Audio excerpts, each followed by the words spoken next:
నమస్తే and welcome to encounter news analysis. ఈ రోజున ఆంధ్రజ్యోతి, సాక్షిలో వచ్చిన ప్రధాన వార్తలు, వాటి వెనుకున్న అసలు వాస్తవాలు తెలుసుకునే ప్రయత్నం ఈ వీడియోలో చేద్దాం. వీడియో చూస్తున్న ప్రతి ఒక్కరూ ఖచ్చితంగా లైక్ చేయండి, ఇంకా 10 మందికి షేర్ చేయండి. వారి చేత కూడా సబ్స్క్రైబ్ చేపించి ఈ ఛానల్ యొక్క అభివృద్ధిలో మీ యొక్క తోడ్పాటుని, సహకారాన్ని కూడా అందించవలసిందిగా కోరుకుంటూ ఉన్నాను. ఇక లేట్ చేయకుండా న్యూస్ అనాలిసిస్లోకి వెళ్ళిపోదాం. ఈరోజు ఆంధ్రజ్యోతిలో ఆవకాయ అమరావతి ఉత్సవం, పున్నమి ఘాట్ భవానీ ద్వీపంలో జనవరి 8 నుంచి 10 వరకు నిర్వహణ, ప్రవేశం పూర్తి ఉచితం పోస్టర్ ఆవిష్కరించిన మంత్రి దుర్గేష్. టీమ్ వర్క్ ఆర్ట్స్ తోటి కలిసి ఆంధ్రప్రదేశ్ పర్యాటక శాఖ నిర్వహిస్తున్న ఒక ప్రత్యేక కార్యక్రమం ఇది. తెలుగు సినిమా, సాహిత్యం, సాంస్కృతిక కళలు వీటన్నిటిని అభివృద్ధిని తోడ్పాటుకి ఆంధ్రప్రదేశ్ రాష్ట్రం ఏ విధంగా నిబద్ధతతోటి ఉందని తెలియజేయడానికి విజయవాడలో భవానీ ద్వీపం ఈ పున్నమి ఘాట్ దగ్గరలో ఒక కార్యక్రమం చేపడుతున్నారు జనవరి 8 నుంచి 10 వరకు. దానికి గాను ఒక పోస్టర్ని నిన్న మంత్రి కందులు దుర్గేష్ ఆవిష్కరించారు. ఆ విషయమై చెప్పటానికి దీన్ని ఒక పోస్టర్ కూడా వేయటం జరిగింది. ఇక బెదిరింపులు మానండి, లేదంటే ఏం చేయాలో తెలుసు, వైసీపీ నేతలకు పవన్ కళ్యాణ్ హెచ్చరిక.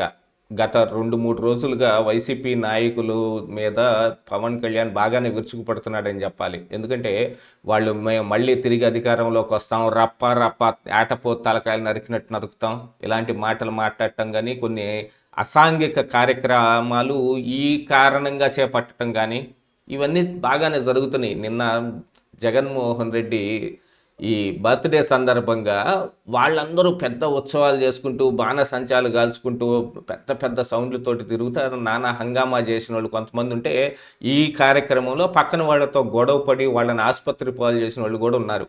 ఇలాంటి వాళ్ళందరి మీద మరి నిన్న గత 2 రోజులుగా పవన్ కళ్యాణ్ నిన్న వార్తాపత్రికలో చూశారంటే యోగి మార్క్ ట్రీట్మెంట్ ఇస్తాము అని కూడా చెప్పాడు. అలా ఇవ్వకపోతే వీళ్ళు మాట వినేటట్టుగా లేరు అనేది. ఈ రోజున మరి జనసేన నాయకులతోటి పదవి ఒక అలంకారం కాదు, అది ఒక బాధ్యత, దాన్ని గుర్తెరిగి చెయ్యాలి అని వాళ్ళకి ఉదంటిస్తూ వాళ్ళతోటి మాట్లాడిన మాటలు ఇవి. రౌడీలకు సపోర్ట్ చేసే పార్టీయే కాదు, చంపేస్తాం మేమేంటో చూపిస్తాం ఉంటున్నాడు ఒక మాజీ సీఎం బెదిరిస్తూ ఉన్నాడు. ఇది తప్పుడు సంకేతం ఇవ్వడమే. క్రిమినాలిటీ పెరిగిపోతే రాష్ట్రాన్ని ఎవ్వరూ బాగు చేయలేరు. జనసేన నేతలు ప్రైవేట్ సెటిల్మెంట్లు చేయొద్దు, ఆ చేస్తున్నారనే విషయాన్ని కూడా పవన్ కళ్యాణ్ అక్కడ ఉటంకించి మరీ చెప్పాడు. కొంతమంది ఇలా చేస్తున్నారు అనేది. మన కోసం చొక్కాలు చించుకున్నారు, ఆడపిల్లలు కూడా రోడ్డు మీదకి వచ్చి ఓట్లేశారు. అందుకు కృతజ్ఞతగా మనం ప్రజల వైపు నిలబడాలి, లేదంటే అందరం తలదించుకోవాల్సి వస్తుంది. పార్టీ పదవుల కంటే జనమే నాకు ముఖ్యం. వైసీపీ మళ్ళీ అధికారంలోకి రాదు, అధికారులు గమనించాలి. అధికారులు కూడా ఎవరైనా ఏంటి దాని మీద యాక్షన్ తీసుకోలేదంటే చెవులో చెబుతున్నారంట, వాళ్ళు పెద్ద రౌడీలు సార్, వాళ్ళతోటి మనకెందుకు అని చెబుతూ ఉంటే మీరేంటని వాళ్ళని కూడా ప్రశ్నిస్తున్నానని పవన్ కళ్యాణ్ అంటూ ఉన్నాడు. పదవులు పొందిన జనసేన నేతలతో పదవి బాధ్యత పేరిట సమావేశం పెట్టి ఆయన మాట్లాడిన మాటలు ఇవి. కొంచెం కఠినంగానే వ్యవహరించాలనేది డిప్యూటీ సీఎం పవన్ కళ్యాణ్ యొక్క ఆకాంక్ష. ఇక అమరావతిలో సాంస్కృతిక కేంద్రం, గడువులోగా క్వాంటమ్ కంప్యూటింగ్ సెంటరు, రైతు సమస్యలను సత్వరం పరిష్కరించాలి, పర్యాటకులను ఆకట్టుకునేలా గ్రీనరీ పార్కులు, సిఆర్డీఏ అథారిటీ సమావేశంలో సీఎం ఆదేశాలు. నిన్న సిఆర్డీఏ అథారిటీ తోటి సమావేశం చేశారు. అందులో దాంతోపాటుగా ఈ క్వాంటమ్ కంప్యూటింగ్ను కూడా చాలా త్వరగా పూర్తి చేయాలనేది ఆయన ఆకాంక్షను కూడా వెల్లడించడం జరిగింది. 103 కోట్లతో క్వాంటమ్ వ్యాలీ ప్రత్యేక భవనం, 443 కోట్లతోటి వరద పంపింగ్ స్టేషన్లు, లేఅవుట్లతోటి 1358 కోట్లతో సదుపాయాలు, పలు అంశాలకు సిఆర్డీఏ అథారిటీకి ఆమోదం. అట్లాగే నిన్న సోమవారం ప్రభుత్వం ఆధ్వర్యంలో నిర్వహించిన సెమీ క్రిస్మస్ వేడుకల్లో కేక్ కట్ చేస్తున్న సీఎం చంద్రబాబు. నిన్న సెమీ క్రిస్మస్ వేడుకలు కూడా ప్రభుత్వ ఆధ్వర్యంలో జరిగాయి. ఎందుకంటే డిసెంబర్ నెల తెలిసిందే, 25 క్రిస్మస్. ఇక తాట తీస్తున్నారు, నేరస్తులపై పోలీసులు ఉక్కుపాదం, శాంతి భద్రతల విషయంలో కఠిన వైఖరి, రేపిస్టులకు తమ మార్కు ట్రీట్మెంటు, ఫిర్యాదు అందిన వెంటనే కటకటాల్లోకి, రౌడీలు డాన్లు పీడీ యాక్టు, నిందితులను రోడ్లపై నడిపిస్తూ జైలుకు, గంజాయి బ్యాచ్పై కొరడా, ఎవరు చట్టాలు ఉల్లంఘించిన కేసులు, చంద్రబాబు పవన్ కళ్యాణ్ హెచ్చరికలతో చర్యలు. నిన్న నెల్లూరు జిల్లాలో అనుకుంటాను ఈ ఈ రౌడీ షీటర్లు వీళ్ళందరినీ నడి రోడ్డు మీద నడిపించుకుంటూ తీసుకెళ్ళటం కానీ వాళ్ళ చేత ప్రమాణం చేయించడం కానీ జరిగింది. రాష్ట్రంలో రౌడీజాన్ని చోటు ఉండకూడదు, పోలీసులంటే నేరగాళ్లకు భయం ఉండాలి, శాంతి భద్రతల విషయంలో ఎక్కడా రాజీ పడొద్దు. 3 రోజుల క్రితం సీఎం చంద్రబాబు జిల్లాలో ఎస్పీలకు ఇచ్చిన స్పష్టమైన ఆదేశాలు ఇవి. రౌడీజం చేస్తే సహించబోం, యోగి ఆదిత్యనాథ్ ట్రీట్మెంట్ ఇస్తామంటూ తాజాగా ఉప ముఖ్యమంత్రి పవన్ కళ్యాణ్ వార్నింగ్. వాస్తవానికి ఇంతకు ముందు కూడా శాంతి భద్రతలపై చంద్రబాబు, పవన్ కళ్యాణ్ కఠిన వైఖరి స్పష్టం చేశారు. వారి హెచ్చరికలు ఫలితాలు ఇస్తున్నాయి. ఇక ఒకసారి చూద్దాం. ఇది బాగా ఇంట్రెస్టింగ్గానే ఉన్న అంశం ఇది. ఇదిగోండి, అత్యాచార కేసులో నిందితులకు చిత్తూరులో రోడ్డుపై నడిపించుకుంటూ తీసుకెళ్తున్న పోలీసులు. ఇక్కడ నెల్లూరులో రౌడీ షీటర్లతో ప్రమాణం చేస్తున్న పోలీసులు ఉక్కుపాదం మోపుతున్నారు. యోగి తరహా ఎన్కౌంటర్లు చేయటం, బుల్డోజర్లు పంపటం వంటివి కాకపోయినా కఠిన చర్యలు ప్రారంభమయ్యాయి. రౌడీలు, అసాంఘిక శక్తులు వణుకు పుట్టిస్తున్నాయి. యాక్చువల్గా ఇలాంటి వణుకు పుట్టించకపోతే కనుక ఒకసారి ఆలోచించుకోండి, రేపు మళ్ళీ 29 ఎలక్షన్లు వచ్చే నాటికి వీళ్ళందరికీ వైసీపీ పాలు పోసి పెంచుతూ ఉంది. రేపు వీళ్ళందరూ విషం కక్కటం మొదలు పెడతారు, ఇళ్లల్లోకి వచ్చి గోల చేస్తారు. ఈ రౌడీ షీటర్లు పెరిగిపోతే జరిగే అతి పెద్ద పని ఇదే ఫస్ట్. ఇది ఆ పార్టీకి ఉపకరిస్తుంది అని వాళ్ళు అనుకుంటూ ఉంటే ఇక మరి ప్రజలు దాన్ని ఎలాగోలా తిప్పికొట్టాల్సిన అవసరం ఉంది. ప్రస్తుత ప్రభుత్వాలు కూడా వాటి మీద కఠిన చర్యలు తీసుకోవాలి. ఇక చూడండి, ఇక్కడ గర్భిణి గొంతు నొక్కి కడుపుపై తన్ని. జగన్ పుట్టినరోజు వేడుకల పేరిట అరాచకం. శ్రీ సత్యసాయి జిల్లాలో అమానవీయ ఘటన. ఏలూరు జిల్లాలో రెచ్చిపోయిన శ్రేణులు, పోలీసు కాలర్ పట్టుకున్న 4. రక్తాభిషేకాలు, రప్ప కార్యకర్తలపై చర్యలు. చిత్తూరు ఉమ్మడి అనంతలో 34 మంది మీద కేసులు. ఒక జగన్మోహన్ రెడ్డి పుట్టినరోజు రావటం ఏంటి? వీళ్ళందరూ అసలు ఈ మూగజీవాలను తీసుకొచ్చి బలిచ్చి వాటి రక్తంతో జగన్ ఫోటోకి రక్తాభిషేకం చేయటం ఎందుకు? మిమ్మల్ని మీరు నరుక్కొని దాంతో రక్తం అభిషేకం చేస్తే దరిద్రం వదిలిపోతుంది. ఇలాంటి రౌడీ మోకలు మొత్తం రోడ్ల మీద తిరుగుతూ ఉన్నాయి. పోలీసులు కూడా ఇప్పటి వరకు యాక్చువల్గా చెప్పాలి అంటే శీతకన్ను వహించారనే అనుకోవాల్సిందే. మరి చంద్రబాబు నాయుడు లేకపోతే పవన్ కళ్యాణ్ వచ్చి దీని మీద గట్టిగా మాట్లాడుతున్న సమయంలోనే వాళ్ళు కదులుతారా, లేకపోతే కదలరా? ఇక టపాసుల మూతతో ఇబ్బంది అన్నందుకు వైసీపీ మోకల దాష్టికం. తనకల్లు, ద్వారక, తిరుమల, రామకుప్పం, అమరావతి, ఇక్కడ ఈ ప్రాంతాల్లో మొత్తంలో జరిగిన ఒక కార్యక్రమాలు మొత్తం మీద కలిపి ఒక ఇది వేశారండి. రప్ప గంగమ్మ జాతర అంటూ రెచ్చిపోతున్న వైసీపీ నేతలు, కార్యకర్తలు తమ అధినేత జగన్ పుట్టినరోజు సందర్భంగా శాడిజాన్ని ప్రదర్శించారు. టపాసులు పేల్చొద్దు, నాకు ఇబ్బందిగా ఉంది అని అడిగిన 7 నెలల గర్భిణీపై దౌర్జన్యానికి దిగారు. ఆమె గొంతు పట్టుకుని కడుపులో కాలితో తన్నారు. దీంతో ఆమె ఆసుపత్రి పాలైంది. ఈ అమానవీయ ఘటన శ్రీ సత్యసాయి జిల్లా తనకల్లు మండలం ముత్యాలవారిపల్లి గ్రామంలో ఆదివారం చోటు చేసుకుంది. ఇట్లా అసలు జగన్ పుట్టినరోజు రావటం ఏంటి, ఇలాగ వీళ్ళందరూ రోడ్ల మీద పడి నానా గందరగోళం చేయటం ఏంటి? అసలు పోలీసులని వచ్చి అడ్డుకుంటే పోలీస్ కాలర్ కూడా పట్టుకున్నారంట. వీళ్ళందరికీ యోగి ఆదిత్యనాథ్ ట్రీట్మెంట్ ఊరక మాటలతోటి కుదరదండి. ఆదిత్యనాథ్ ట్రీట్మెంట్ కాకపోతే మరొక ట్రీట్మెంట్, చంద్రబాబు మార్క్ ట్రీట్మెంట్ కూడా ఉంది. గతంలో చంద్రబాబు ఉమ్మడి రాష్ట్రం ఉన్న సమయంలో హైదరాబాద్లో రౌడీ షీటర్లు మొత్తాన్ని ఇలాగనే ఎంచివేశాడు. ఊరికి చెప్పుకోవటం కాదు, 99 నాటి చంద్రబాబుని చూస్తారని, మళ్ళీ ఇప్పుడు చూపించి తీరాల్సిందే. చూపించకపోతే వచ్చే 2 సంవత్సరాల్లో వీళ్ళకే ఇబ్బంది. ఈ రౌడీ మోకలు మొత్తాన్ని కంట్రోల్ చేయటం కుదరకుండా తప్పిపోతుంది. వీళ్ళందరినీ ఏం చేసినా జగన్మోహన్ రెడ్డి మా వెనకిటి తోస్తాడు, మేము వచ్చి మీ తాట తీస్తాం అని చెప్పుకునే స్థాయికి వీళ్ళందరూ వచ్చేస్తారు. వీటన్నిటినీ ఖచ్చితంగా ఆపి తీరాల్సిన అవసరం ఉంది. అది ఇక ఏ ట్రీట్మెంట్, ఏ పేరైనా పెట్టుకోండి, ట్రీట్మెంట్ అయితే అంత దారుణంగా ఉండాలి. ఇక ఎవరి ఒత్తిడితో చేశారు? దైవభక్తి ఉందంటూనే కల్తీ నెయ్యికి ఆమోదమా? చెవిరెడ్డి భాస్కర్ రెడ్డి మొన్నటి దాకా లిక్కర్ కేసులోని ఈయన పాత్ర ఎంత ఉంది ఏమిటనేది మొత్తం బయటకు వచ్చింది. ఆ సమయంలో ఆయన కూడా అరుపులు, కేకలు, పెడబొబ్బులు పెట్టి గందరగోళం చేశాడు. ఊరక ఉత్తు పుణ్యానికి నా మీద కేసులు పెట్టారని. ఇక తీరా చూస్తే ఈ కల్తీ నెయ్యి దీంట్లో కూడా అందులో ఆ బోర్డు మెంబర్గా ఉండటమే కాకుండా నెయ్యిని పరీక్ష చేసే ఆ కమిటీలో కూడా మెంబర్గా ఉండి ఈయన మెదలకుండా ఊరుకున్నాడు. నిన్న సిట్టు ఆయన జైలుకి వెళ్ళి విచారణ చేశారు. నాకేం తెలియదు, అంతే, నాకేం తెలియదు, అధికారులే చేసుకున్నారు, ఇంతకు మించి ఏం చెప్పడు. కొనుగోలు కమిటీలో ఉన్నప్పటికీ అన్ని అధికారులే చూసుకున్నారు, నాకు ఆ విషయమే తెలియదు. మాజీ ఎమ్మెల్యే, ఇందులో మంత్రి కొలుసు పార్థసారథి, వేమిరెడ్డి ప్రశాంతి రెడ్డి కూడా ఈ కమిటీలో ఉన్నారంట. వాళ్ళను కూడా ప్రశ్నించాలి, అవసరమైతే వాళ్ళ మీద కూడా చర్యలు తీసుకోవాలి. ఫస్ట్ ఆఫ్ ఆల్ వాటన్నిటి మీద కఠిన చర్యలు ఉండాల్సిన అవసరం ఉంది. ఎందుకంటే ఈ ప్రజలకి అది దేవుడికి పెట్టారా, లేకపోతే నైవేద్యమా, లేకపోతే ఇంకొకట, అదన్నీ తీసి పక్కన పెట్టండి. ఇందులో ప్రజా ఆరోగ్యం ఏమైపోవాలి? అడ్డమైన కల్తీ నెయ్యి తీసుకొచ్చి, నెయ్యి చుక్క కొనకని కంపెనీల నుంచి నెయ్యిని తీసుకొచ్చి లడ్డూలు తయారు చేశారు. ఇది ప్రజల ఆరోగ్యానికి కూడా చాలా హాని. ఇక ఖర్చు 25, దోపిడీ 75, కల్తీ లిక్కర్ వ్యవహారం అన్నీ ఒక్క రోజుగా వచ్చి పడిని.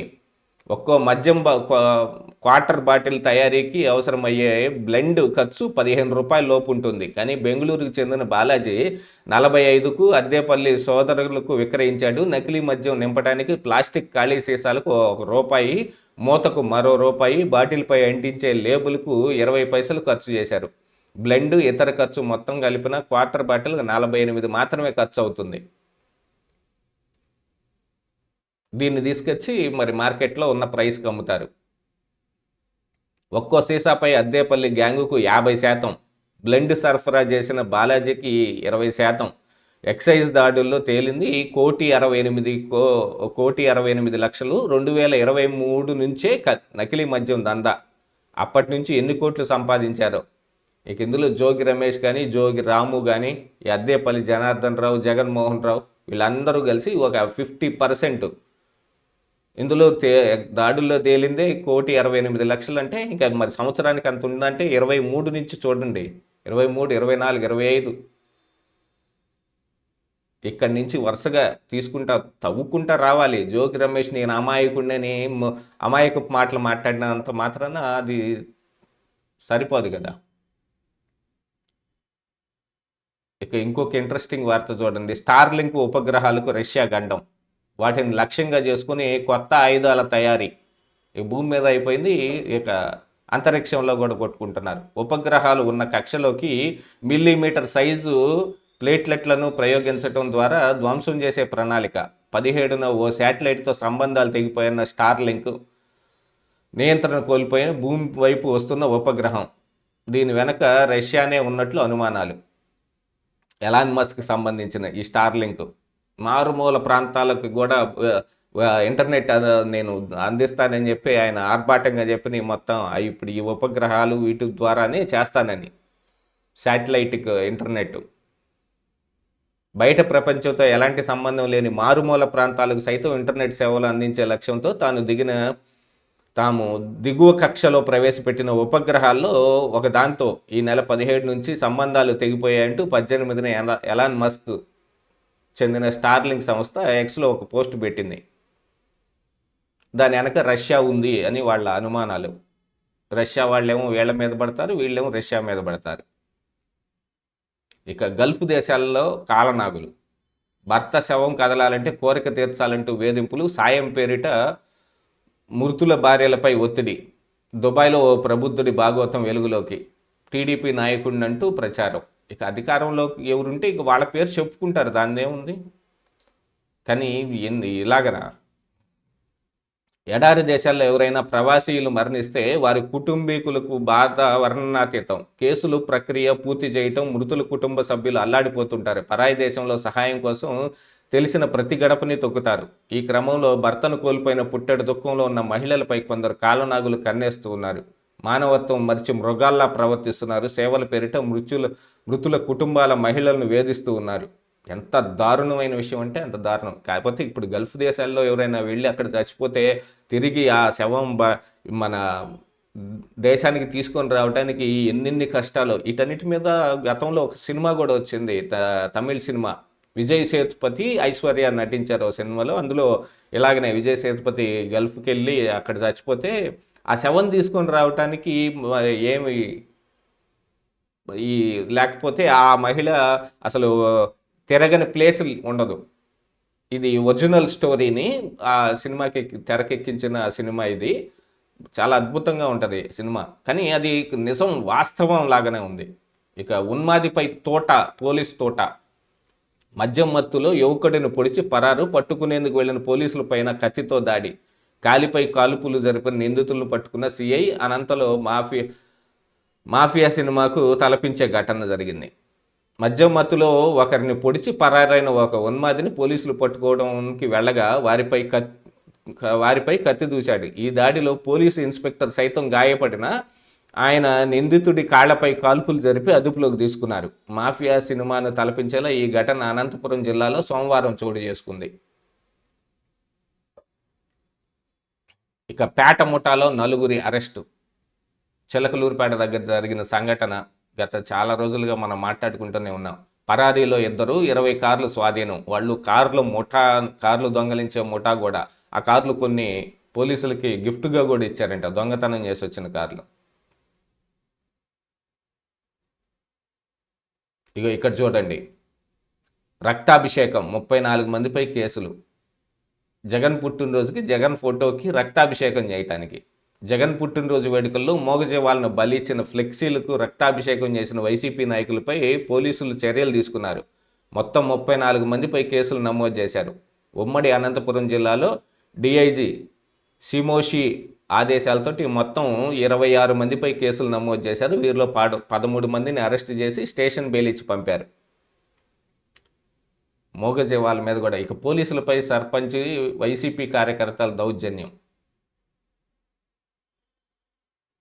ఏలూరు జిల్లా ద్వారకా తిరుమల మండలంలో దొరసానిపాడు కొందరు పబ్లిక్కు ఆటంకం కలిగిస్తున్నారంటూ ఆదివారం రాత్రి 112 టోల్ ఫ్రీ నెంబర్కి ఫిర్యాదు చేశారు. ఈ ఫిర్యాదు మేరకు ఎస్ఐ సుధీర్, హోంగార్డ్ జయప్రకాష్ బాబు, ఇతర సిబ్బంది ఘటనా స్థలానికి వెళ్లారు. జగన్ పుట్టినరోజు పురస్కరించుకొని దొరసానిపాడు పంచాయతీ ముందు వైసీపీ కార్యకర్తలు పి మంగరాజు మోటార్ బైక్తో రోడ్డుపై విన్యాసాలు చేస్తూ ఉన్నాడు. పోలీసులు అడ్డుకునేందుకు ప్రయత్నించగా ఆయన సర్పంచి లక్కాబత్తుల సిద్ధిరాజు, లక్కాబత్తుల రాజు, మహేష్తో కలిసి పోలీసులు దుర్భాషలాడుతూ కాలర్ పట్టుకుని పక్కకు నెట్టారు. ఇలా ఉంటే వీళ్ళకి అసలు ఏ ట్రీట్మెంట్ ఇస్తారు? ఏ ట్రీట్మెంట్ ఇచ్చినా ఇంకా తక్కువే. ఒకసారి మనం సాక్షిలో ఉన్న వార్తలు ఒకసారి చూద్దాం. పేరుకుపోతున్న అర్జీలు, పేరుకే సదస్సు. Revenue sense. ఫిర్యాదులపై ఏమాత్రం స్పందించని చంద్రబాబు సర్కారు. ప్రతి సోమవారం పీజీఆర్ఎస్లో 80% రెవెన్యూ సమస్యలే. నిన్న మనం ఇలాంటి వార్త కూడా ఒకటి చూసాం. ఇట్లాంటిది ఏదైనా రెవెన్యూ సంబంధించి ఒక ఫైల్ వస్తే కలెక్టర్లు కూడా డిస్కస్ అని రాసి పంపిస్తున్నారని నిన్న ఈనాడులో వచ్చింది. కబ్జాలు, సరిహద్దులు సమస్యలు, రికార్డులు మాయం, అక్రమాలపై ఫిర్యాదులు వెల్లువ. పట్టా భూములను సైతం నిషేధిత జాబితాలో చేర్చడంపై బాధితులు ఆక్రందన. రసీదు జారీతోనే సరి, పరిష్కారం దొరకక జనం సతమతం. యాక్చువల్గా రెవెన్యూ డిపార్ట్మెంట్లో పరిష్కారం దొరకటం లేదు. అది దొరకకుండా రెవెన్యూ సిబ్బంది, ఎందుకంటే పై స్థాయి నుంచి క్రింది స్థాయి దాకా అంతా అవినీతితోటే పేరుకుపోయి ఉండి వాళ్ళంతా ఆ అవినీతి వలలో చిక్కుకొని ఉంటే వాళ్ళు ఎలా కథనలిస్తారు దాన్ని? పైసామే పరమాత్మ అని చెప్పినట్టు వీళ్ళకి అందరికీ డబ్బే మాట్లాడుతుంది. మనిషి మాట్లాడటం లేదు, విలువలు మాట్లాడటం లేదు, ఉద్యోగం మాట్లాడటం లేదు. ఆ రికార్డులు దాదాపుగా వీళ్ళే కొన్ని రికార్డులోంచి తొలగించటం, వాళ్ళు వచ్చినప్పుడు వాళ్ళని డిమాండ్ చేయటం, ఇలాంటివి కూడా చాలా జరుగుతున్నాయి ఇక్కడ. గత ప్రభుత్వంలో ఇచ్చిన పట్టాదారు పాస్ పుస్తకాలు రద్దు, తిరిగి కొత్తవి ఇవ్వని చంద్రబాబు సర్కారు. అసలు ముందున్న పట్టాదారు పాస్ పుస్తకం ఎందుకండి? జగన్మోహన్ రెడ్డి గారు ఫోటో వేసుకోకపోతే పట్టాదారు పాస్ పుస్తకం ఏడ్చిందా? లేకపోతే ఉన్న భూమి నేను సాగవునందా? జగన్ ఆయన ఫోటో వేసుకుంటానికి ఒక పుస్తకం మార్చాడు. ఇప్పుడు వచ్చి మార్పు తిరిగి మళ్ళీ కొత్తవి చెయ్యాలి అని అంటే అక్కడ మళ్ళీ ఇక రెవెన్యూ వాళ్ళకి వాళ్ళ కాసుల పంట మొదలైంది అనుకున్నారు వాళ్ళు అట్లానే తెచ్చారు, వీళ్ళు ఇట్లానే ఉన్నారు. ఇక 350 కోట్లు ఎప్పుడు ఇస్తారు? చంద్రబాబు ప్రభుత్వంపై మండిపడుతున్న చిత్తూరు మామిడి రైతులు. పోలీసును ఉసుగొల్పుని తమను అణిచివేస్తుందని ఆగ్రహం. జగన్మోహన్ రెడ్డి ఇస్తాడు కదా, పనగానపల్లి మొన్న అప్పుడు వెళ్ళి రై మామిడికాయలన్నీ రోడ్డు మీద పారబోయించి మరి విన్యాసం చేశారు. 40 ఫ్యాక్టరీల కోసం 40,000 మందిని రోడ్డును పడేశారు. 4.30 లక్ష టన్నుల పంట తొలి 7 నెలలైనా అతిగతి లేని వైనం. నేతలకు చెప్పినా ఫ్యాక్టరీల చుట్టూ తిరిగినా ఫలితం శూన్యం. అందులో దాదాపుగా ఫ్యాక్టరీలు మొత్తం మన పెద్దిరెడ్డి రామచంద్రారెడ్డి తాలూకు వాళ్ళకు సంబంధించిన ఫ్యాక్టరీలే అని అంటున్నారు. మరి మాట్లాడకపోయారు. సాక్షి వీళ్ళు జగన్మోహన్ రెడ్డిలో మాట్లాడొచ్చు కదా.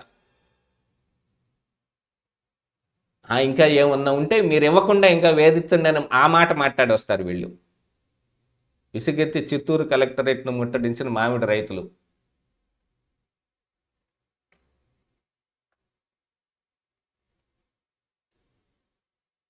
ఇదిగో సాక్ష్యాలు, రోడ్డెక్కితే బాధుడు నిజం. నిన్న వేసిన దీనికి కంటిన్యూషన్. వీళ్ళు ఒక పెద్ద సీరియల్ నడుపుతూ ఉంటారు కదా పేపర్లో.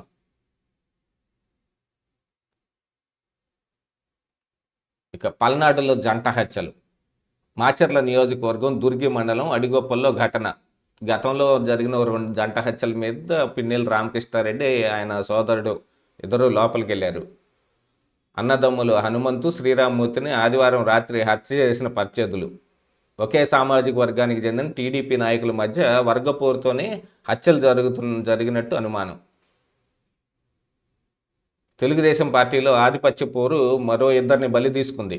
వెల్దుర్తి మండలం గుండ్లపాడులో జరిగిన జంట హత్యలు మరొక ముందే దుర్గి మండలం అడిగొప్పల్లో ఒక వర్గం మరో వర్గంలో 2 సోదరులను హతమార్చింది. ఈ జంట హత్యలు పల్నాడును ఉలికిపాటుకు గురి చేశాయి. చంద్రబాబు ప్రభుత్వం వచ్చినప్పటి నుంచి టీడీపీలో అంతర్గత పోరు తారాస్థాయికి చేరి హత్యాకాండలకు ఊసిగొలుపుతోంది. ఇవి ఎప్పుడు జరిగింది, ఇప్పుడే ఎందుకు జరుగుతాయండి? చంద్రబాబు నాయుడు ఈరోజు కొత్తగా ఉన్న పార్టీని చేపట్టాడా? ఆయన సీఎం అయిన దగ్గర నుంచి పార్టీ ఆయన చేతుల్లోనే ఉంది, క్రమశిక్షణ తోటి ఉంది. వైఎస్ఆర్ కాంగ్రెస్ పార్టీ లాగా మాత్రమైతే లేదు. ఇక్కడ ఏంటంటే అధికారంలో ఉన్నప్పుడు ఈ కాంట్రాక్టులు చేసేవాళ్ళు వీళ్ళు అటు ఇటు పార్టీ జంపింగ్ జపాంగులు ఉంటారు. వాళ్ళల్లో ఒకళ్ళకు సంబంధించి ఒకళ్ళు బాగా సహాయం అందించుకుంటారు. ఏదైనా బెడ్స్ కొట్టినప్పుడు ఇక హత్యల దాకా వెళ్ళిపోతుంది.